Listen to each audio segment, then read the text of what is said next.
Mr. Yurash, I want to come to you first, sir. 100 days into this conflict, President Zelensky says 20% of the country is lost.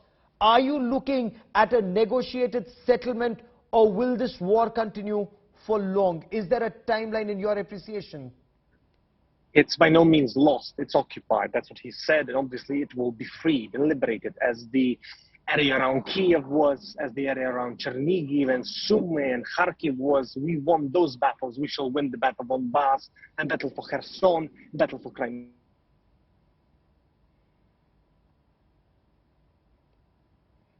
Okay.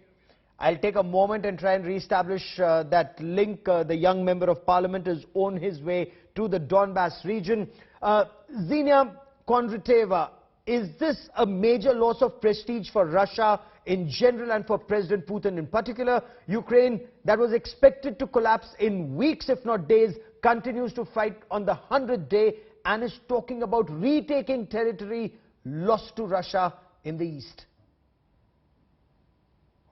Well, I wouldn't call any war a loss of prestige, because those two things don't really go together. But secondly, I believe this is quite a Western dominated narrative that Russia was expecting, Kyiv to fall in 2-3 days. There is a lot of argument, there is a lot of discussion about that, whether that was really a plan or it wasn't. And many believe it wasn't.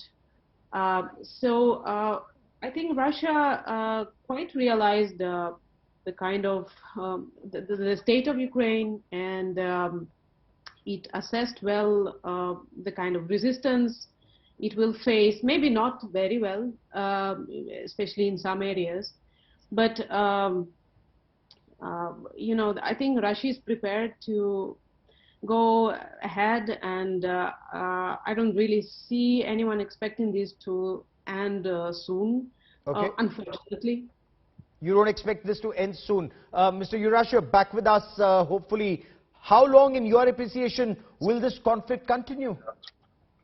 As soon as Mr. Putin decides to leave our country alone, as soon as Russians leave our country at peace. It's very simple. The reality is that we have a Ukrainian nation, a Ukrainian state, and Russia wants to destroy it.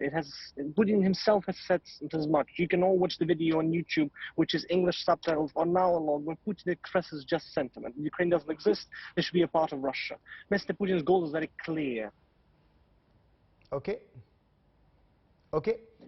Let me bring in Dr. Akhliadiani for a moment. Does Europe stand united with Ukraine, or a prolonged war, in your appreciation, Doctor, may see this support waning? Sure. Well, first of all, thanks for having me. Indeed. So what we basically are witnessing now, this is the European Union's unity of the largest scale so far we could do. And as you know, and as to explain for the audience, EU has already had internal disagreements over the member states on its common foreign and security policy. However, this conflict and Russia's full military invasion of Ukraine made the European Union as united as actually never before. And we can witness this not only in terms of the support that EU managed to provide for Ukraine, but also in terms of the sanctions and the scale of the sanctions that EU was in the end able to put forward against Russia. So far, we are witnessing the largest scale sanctions imposed on Russia in the whole history, from the EU as well as from the West.